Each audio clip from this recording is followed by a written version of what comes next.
So let's get into what's going to take place this weekend at MetLife Stadium in East Rutherford, New Jersey, not New York Jets and Giants fans, which yes, you guys are already know. the New Jersey Giants and the New Jersey Jets. Yes. You are not the New York Jets. You are not the New York Giants. Sorry, but you're not.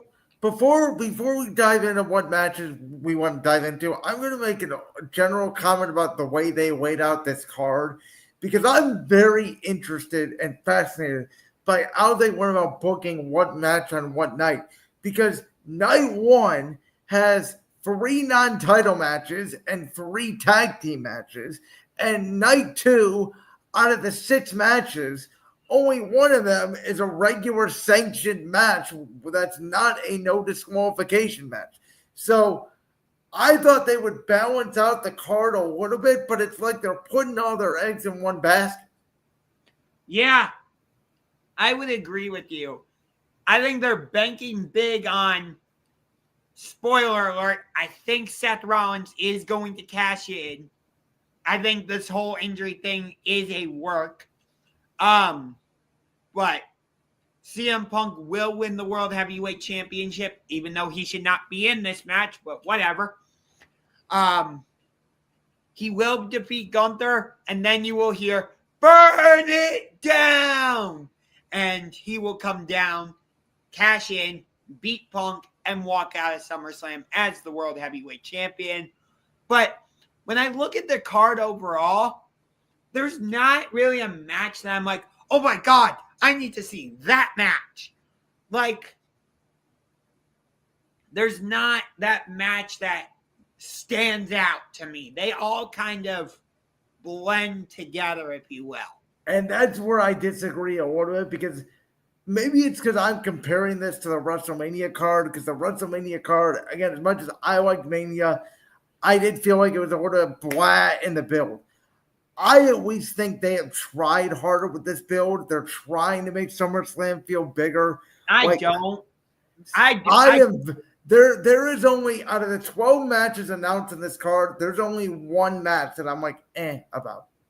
Well, here's the reason I disagree with what you're saying. It's because they had Saturday night's main event. They had Evolution. They really didn't have time to build to Evolution. They were just like, hey, let's put these two together and give them a match. Well, yes, Evolution was not built right. They were building SummerSlam, though, at the same time Evolution was being built. Yes, but here's the thing. Like, CM Punk and Gunther, you could have turned that into a legitimate feud where they had... So it's not a legitimate feud? It feels like...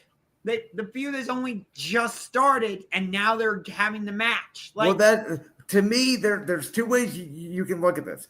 I looked at it like they've had 2 weeks of promos, and I loved the fact they have not made one single touch of physical contact on each other.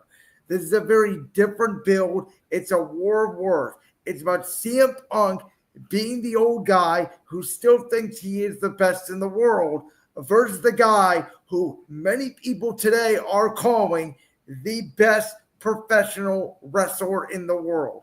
That's the story. Punk, Gunther, I get that. It's those 2 names. They don't need a huge build with a physical brawn.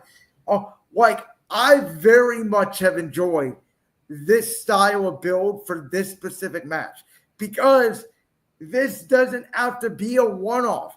It could be a one-off, but it doesn't necessarily mean it's going to be a one-off. And I think because of the circumstances surrounding Seth Rollins, which I actually disagree with you, because in my opinion, if that was a work, that was one of the worst ways to get to a work I've ever seen on Saturday night's main event. And why would they pull LA Knight off the card if it wasn't a legitimate injury? So to me, I think now you look at this match and you go, to me, it's 50-50. I tend to agree with you. I think Punk will defeat Gunther. I think it's going to be by submission with the Anaconda Vice, because we know Gunther has struggled historically when it comes to people putting submission moves on him.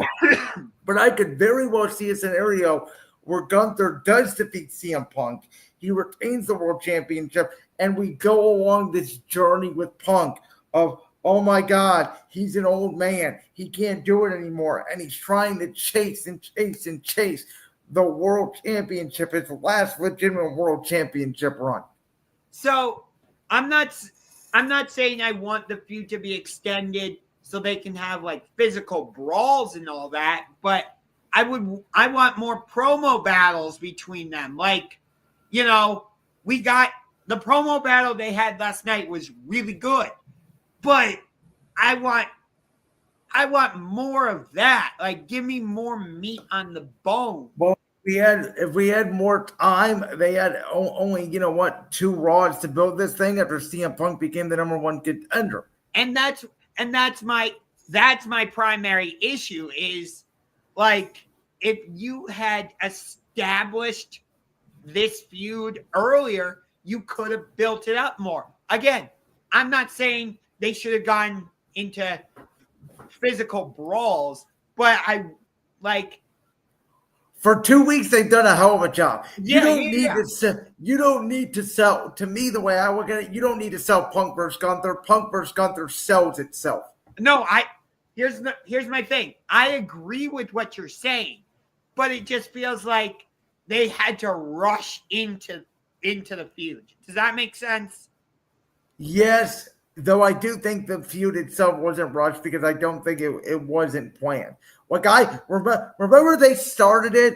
Remember I told you when they had the one incident when Punk came out to the ring? I can't remember if it was after Night of Champions, but it was one of those Raws where like Gunther and Punk were in the ring and Punk shoved Gunther down trying to get to Seth Rollins. Do you remember that? I don't. And I told you on the air the next day on Championship Rings, I said that's your SummerSlam Night 1 main event. It most likely is. It is. Because the match that I believe will open the show is the other candidate for main event, though it's not necessarily Roman and Jey Uso versus Bron Breakker and Bronson Reed, which I believe at this point, Roman Reigns, if he's not in the main event, you might as well open with him. So here's my thing with this match. I don't mind it being a tag team match. Again, I think Bron Breakker should have won that gauntlet and faced Gunther at SummerSlam. That was one of our big beefs on X recently. But after they didn't go in that direction, I was like, well, why don't we just do a straight up singles match between Bron Breakker and Roman Reigns? Not that Jey Uso and Bronson Reed aren't deserving of being in this tag team match. That's not what I'm trying to suggest. But if you do a singles match between Roman Reigns and Bron Breakker, even if you were to have Roman Reigns win that match, I think that says a lot about Bron Breakker. Well, I think you, and I get it. You're ready to push Bron Breakker to the moon. You see it. I get where you're coming from. I think it's better to go the route they're going, which is a slow build. I think Breakker and Reed are actually going to win this match. I think Breakker is going to pin Jey Uso because I think him pinning Roman Reigns will be a huge deal when it eventually happens. Now, I don't think it's going to happen at WrestleMania. I think the feud will be over by then because I think Roman's moving on to something different at WrestleMania, which I will get to in a minute. But I do think, like I've already told you, I think Breakker's next year is practically mapped out. I'm loving what Bron Breakker is doing, especially since he's been paired with Seth Rollins. I think that's allowed him to really find his footing. And the fact that like he was with Seth Rollins, but now that Rollins is out, unfortunately, Breakker is just breaking out. So I believe when we are on Championship Rings next year previewing SummerSlam, Bron Breakker will be the #1 contender for the World Heavyweight Championship. So that's why for me, again, nothing against Jey Uso or Bronson Reed. But if you're not going to have Bron Breakker challenge Gunther, which again, that was the match I wanted, then I would have done straight up singles match. Roman Reigns versus Bron Breakker. You're going to get both of those in due time. I think Breakker will go over Roman Reigns eventually, but when it does, it has to be a massive deal and it has to be clean. I think hitting Roman Reigns at SummerSlam would be way too quick of a push because I personally think we still are waiting for 6 months for Seth Rollins. Now, if you're right and it's a work and he becomes the world champion at SummerSlam, then we can talk about, okay, when does Breakker turn on Seth? When do they do the push? And but here's my other reason why I think Rollins is going to cash in at SummerSlam, because then if you give him the championship, Punk has a reason to go after him. Sami Zayn has a reason to go after him. Roman Reigns has a reason to go after him. Bron Breakker will eventually have a reason to go after him. Like, if you have Seth cash in and win the championship, you have a lot of guys who could come after him. Okay. So this is going to be a little bit off topic, but I'm going to go off the rails here, and I'm going to give you my long-term booking of all this convoluted mess, because I'm going to talk about what I think is going to happen in the main event of night 2 of SummerSlam, which, of course, is the street fight of Cody Rhodes, John Cena for the Undisputed Championship. Even though John Cena didn't actually sign the contract, that was one of the weirdest contract signings I've ever seen. Like, I'm sorry, Cody, but Netflix will not allow me to do this match. Maybe we'll do it at Clash in Paris or Survivor Series, but it won't be at SummerSlam. And then Cody Rhodes kicks his ass, and he's on top of him, and he signs the contract. Okay, so storyline points here because there are little details. The first thing, you just mentioned it when John Cena said, "Sorry, Cody, we're not doing this match at SummerSlam." What did that remind you of? Boy. I'm blanking. Do you remember what you called bullshit in one of our intros for championship rings? I do. When The Rock came out. And by the way, looking back on that, I wish I hadn't said that, because Cody Rhodes' title reign outside of AJ Styles, Kevin Owens, it was bad. I did not like it. So my point is, think about this, Josh, for a second, okay? This is character growth for Cody. Last year in February, The Rock told Cody, "You're not getting your match at WrestleMania." And Cody was willing to step aside. Don't say he didn't, because he was stepping aside. The fans were the ones that said, "We want Cody, we want Cody." It forced them to change plans. In this situation, remember, Cody Rhodes also hesitated to pull the trigger with the championship belt at WrestleMania 41. In this situation, he does not hesitate to hit John Cena with the championship belt. He does not hesitate to tell John Cena, no, we're doing this at SummerSlam. It's going to be a street fight. Also, Cody Rhodes, if you've been noticing lately, has been wearing the watch The Rock gave him the night after WrestleMania 40.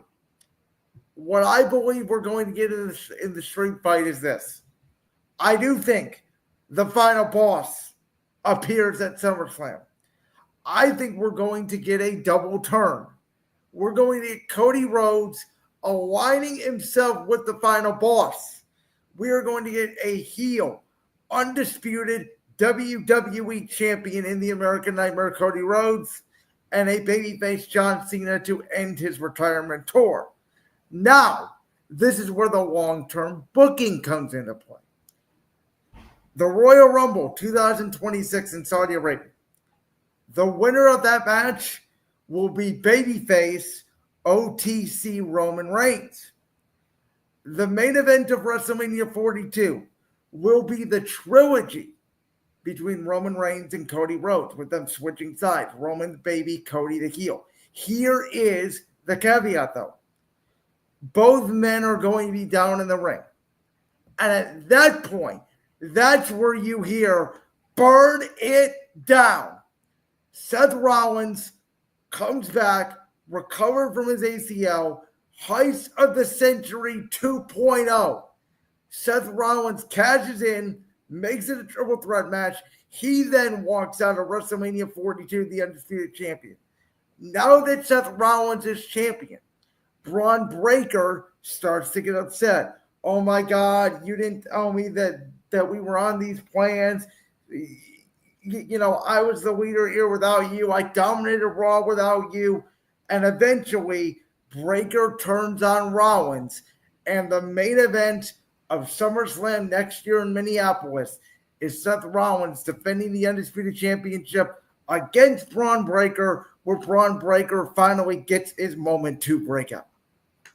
It's interesting. I do like what you're thinking. I don't know if it's all going to come to fruition that way. They've kind of forgotten about the Rock and Travis Scott, thank God. Well, no, well, have they? Because they have mentioned it in promos. If you go back to the contract signing, what did Cody Rhodes say before John Cena came out? He said, I did not sell my soul to the final boss or Travis Scott. For the most part, The Rock has not been mentioned throughout Cena's heel run, which kind of, to me, suggests that maybe they're just trying to erase that from people's minds. Maybe The Rock doesn't come out. I still think we're getting a double turn. I think Cody Rhodes is turning heel. It's very possible, although if they do that, it would be interesting to see how they do the presumed Randy Orton feud, because I think we are going to get that feud. Oh, you could easily turn that immediately into Randy the babyface against Cody the heel.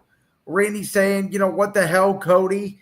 Because they have sort of went back on Randy losing all these matches because he's in this, storyline with him, Joey Roll, Drew, and Logan Paul. Oh, that's the match. I'm like, why is this on SummerSlam? Josh, you're gonna hate me for saying this. I think these guys have a chance to steal the show night one. Oh Lord. Well, it kind of depends if Drew McIntyre is able to get his UK. I heard that. What are they gonna do? I don't know. But do you put the Miz back in there? I mean, do you put Carmelo Hayes in there? Maybe. They've been saying we want Melo. Yeah, but that leads me to my big gripe, which you and I really got into this on X. I've loved the feud between Damian Priest and Aleister Black. What feud? There's been no feud. I don't know what you're talking about. You haven't been watching SmackDown then. I've watched SmackDown every single week. There was one kick by Aleister Black. That doesn't count as a feud.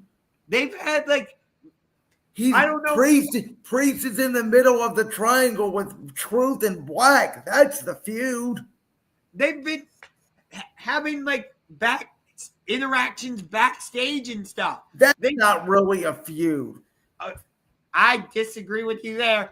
To me, that match belongs on SummerSlam. I really believe so. Again, I feel bad for Priest because he's kind of lost in the shuffle because there's so many stars now that have to get on the show, and he sort of lost his spot. But no, this match has no business being on the SummerSlam card. I completely disagree with you. Completely. I think Aleister Black, to be honest with you, is a one-trick pony. I never liked him that much. I don't think he's a good promo. I think he's a good striker in the ring. That's about it. I think those two are going to have to steal the word from Sheamus, an absolute banger. They'll have a good match on SmackDown, and then that'll be fine. It's okay.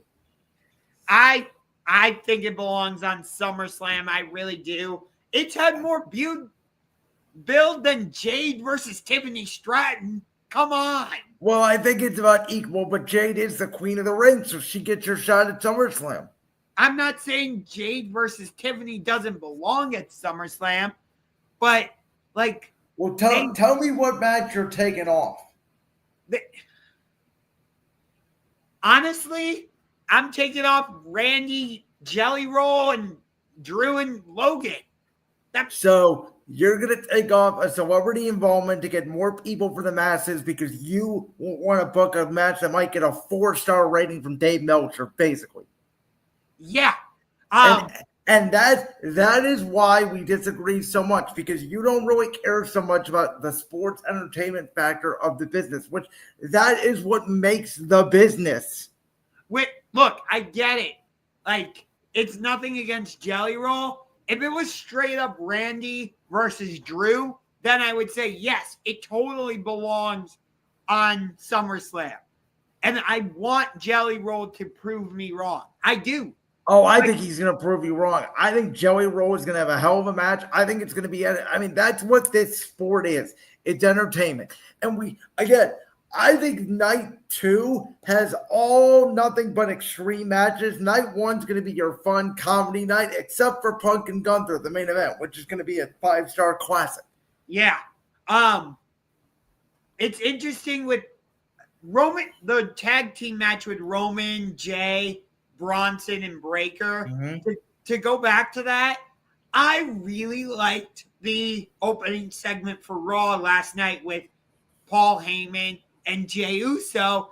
And this is another one where I'm like, I want more time to build to this tag team match so that we could get more of a story of, Jay trying to trust Roman again. Well, no, that's not it. That's not the story. Jay does trust Roman.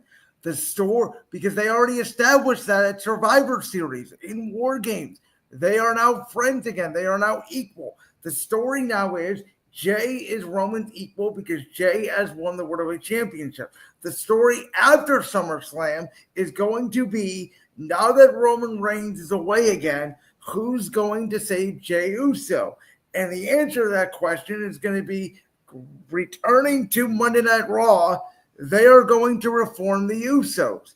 And Jimmy is going to help Jay, and they're going to do a feud with Bronson and Braun, I suspect, for Clash in Paris. So I understand that. But, with how much of a manipulative gaslighter Roman was for Jey Uso. They already squashed all that beat. They established that before Survivor Series in the War Games. There's no story there. I totally disagree with you. And Paul they made it clear on television. Remember when they reunited that one segment on SmackDown with Roman, Jimmy, Jay in the ring? They all hugged it out. That was it. Paul Heyman made a lot of valid points when it came to the promo last night. Jay knows Paul Heyman's a liar. Jake said it to himself. This is just one of those matches where I'm excited for it. I think you're overthinking it way too much, Josh. No, I'm not. Yes, you are. It's not that complicated. Again, just like I was at Evolution and at Money in the Bank, the match I am most excited about is the Women's Intercontinental Championship. Becky Lynch. This is an interesting one because I think Lyra probably goes over, but I'm wondering if Bayley screws Lyra out of the title. Totally getting involved in this match in some way. Do you think she screws Lyra out of the title and Becky stays champion? Yep, I could see that. And then they go into that feud of Bayley versus Lyra. See, I would think that they would want that feud for the championship, and that's how Bayley wins the title off Lyra. Or what you could do is you have Bayley screw Lyra, you keep the title on Becky.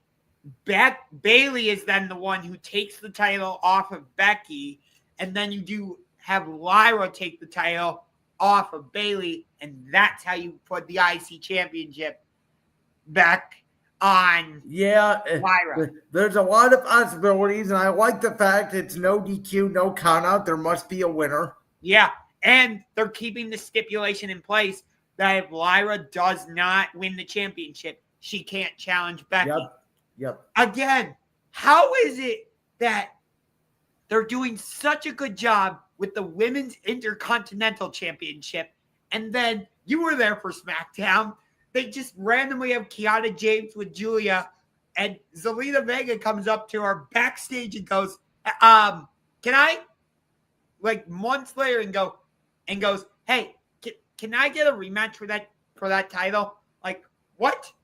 Yeah, I mean, a complete opposite is true about the tag team division. I mean, on SmackDown, they're doing a 16 TLC, the biggest TLC match in history with the number of participants, which that will probably open up night 2 because that's going to be an absolute car crash.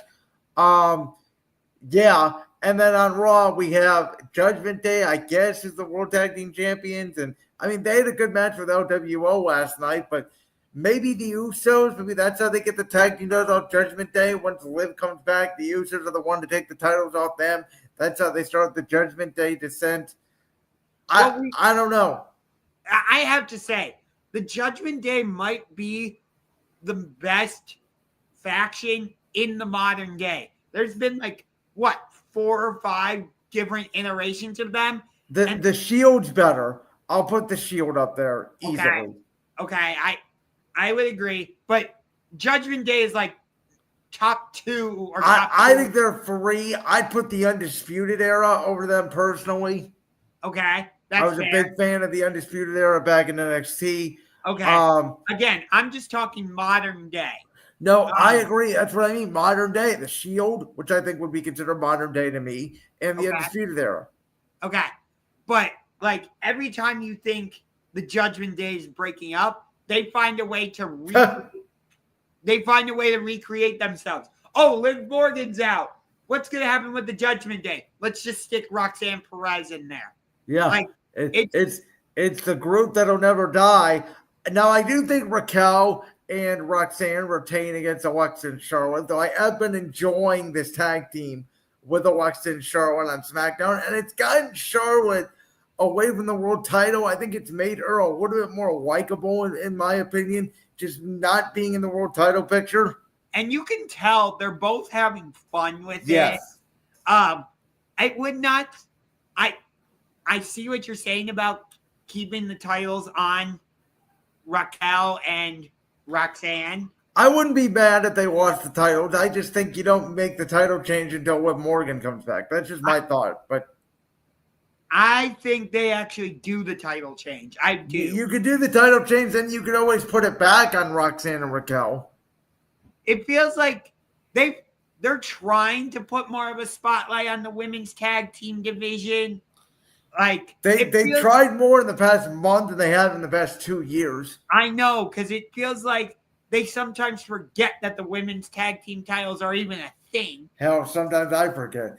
Yeah, exactly. And then on the other side, I know it's been a little bit of a weird build because they haven't had much physical altercation besides last night for Judgment Day. But you tell me I'm going to get AJ and Dom for the IC title? Hell yeah. I'm honestly loving this feud that they haven't really had a true promo battle or any physical interactions, but AJ Styles being the valet and throwing the keys and him being the janitor. Well, him praying on his knees what got me. Yes. See, the sports entertainment stuff doesn't always work for me, but in this case, it absolutely has. When it comes to this card, there's not a lot of misses for me. I know the Jacob Fatu solo thing is not great, but you tell me you're putting Jacob Fatu in a steel cage? Hell yeah, I'm watching. Yeah, that's going to be a good match. But for me, other than the women's IC championship match, the other match I'm most excited about is triple threat. Rhea Ripley, Io Sky, Naomi. Yeah, I think it's very similar to WrestleMania. The difference here is obviously they're not underestimating Io anymore. I do think Naomi is going to retain. We're going to get Naomi and Stephanie Valkyrie at the Clash in Paris for the World Championship. Because I'm telling you right now, Crown Jewel has already been decided.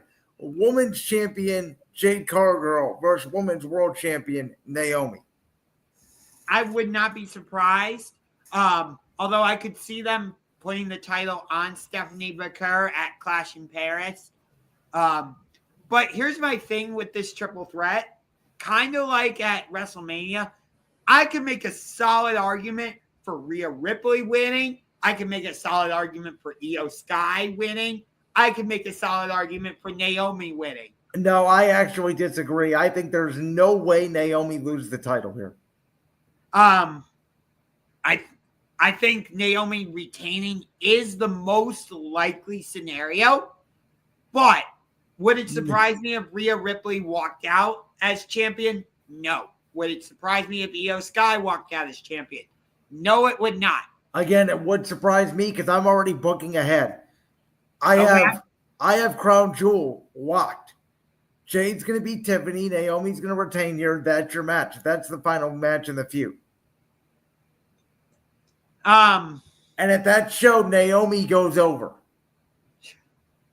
Probably because it's the Saudi Arabia show, and they love to do that. Well, no, remember that's not going to be in Saudi. It's going to be in Perth this year because Saudi's getting the Royal Rumble. Oh, yeah, that's right. You're right. And so because it's in Perth, that show's going to start at like 3 a.m. or something. I think like 5 a.m. Eastern is when they usually do it. But like, that's my point. Josh, I think you're starting to worry this about me. When I make predictions, it's because I'm booking 3 months in advance.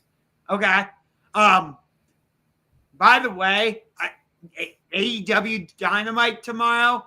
I know you haven't felt like they've captured the momentum from All In, but I've loved these small crowds in Chicago, and I'm actually really enjoying what they're doing on Dynamite post All In. We're getting Jon Moxley versus Hangman Page again. In the rematch, nobody's allowed at ringside. Yep. There will be something that allows people to come to ringside. But, usually I'm one of these guys that's like, no, only do world championship matches on pay-per-views. But in this case, you know what? I'm fine with it. I want to see what they're going to do with this. I think it's interesting that they're having MJF and Hangman already interacting. I would have thought they'd kind of save the MJF stuff for later in Hangman's title reign. Not necessarily saying that MJF is going to be Hangman's first big feud following everything with the Death Riders, although it kind of feels that way. And I'm loving that they're just throwing Toni Storm right at Athena. The other way. They're throwing Athena right at Toni Storm. It's been fantastic. And I'm loving what AEW's giving me right now. I really am. I know you're more of the WWE guy, and you criticize them, AEW, for the small crowds. It's been fantastic, though. I will be at Dynamite next week in Cleveland. And I sincerely hope that you have a blast because I tell people this all the time. That's why I will be going to an AEW show one day, the night that Edge retires. I got to go get my passport because I know it's going to be in Canada. By the way, I'm loving this story with Adam Copeland and FTR. Stokely Hathaway. If you come within a certain distance of FTR, if you touch them, if you breathe on them, you are fired. And Cope goes, well, you didn't say anything about you. So he just spears him. He comes out Stokely Hathaway comes out next week on a crutch. And Cope, FTR wins this tag team tournament match against Jet Speed. And Cope comes out and Stokely Hathaway goes, what are you doing here? Adam Copeland or Edge is like, oh, I forgot. I'm not allowed to be within a certain distance of you. But I made a business deal with guys that are that like to hurt people. And the Hurt Syndicate came out. And it was awesome. I am loving what AEW is doing right now. It is fantastic. We've got Swerve Strickland feuding with Kazuchika Okada. That's a feud I've wanted, and now I'm getting it. We've got everything with FTR and Adam Copeland, and presumably Christian Cage, which that was a fantastic angle at All In, and I'm loving what Nick Wayne and Kip Sabian are doing post that. We've got everything with Hangman and MJF and the Death Riders and John Moxley. We've got, plus MJF and Mark Briscoe are still bumping heads. We've got, we got Tony Storm and Athena. I'm loving what AEW is doing right now. I cannot wait for Dynamite next week here in Cleveland. I can't wait. You know what I love about professional wrestling? How different it is, yet how much different we are entertained by pretty much the same thing. Yeah. Overall, to get back to SummerSlam, if I had to give the overall card a grade, I would probably give it like a B- or a B. That's fair. I was thinking, B+, but I could see a B. I mean, were there some things I would do differently? Yes. But I think overall, I don't know. I think because WrestleMania just, even though I thought it was good, I found myself defending it more to others. There's something about this SummerSlam that I'm excited for, and I hope it delivers. I think overall, by the way, I appreciate you saying that, Grandizer.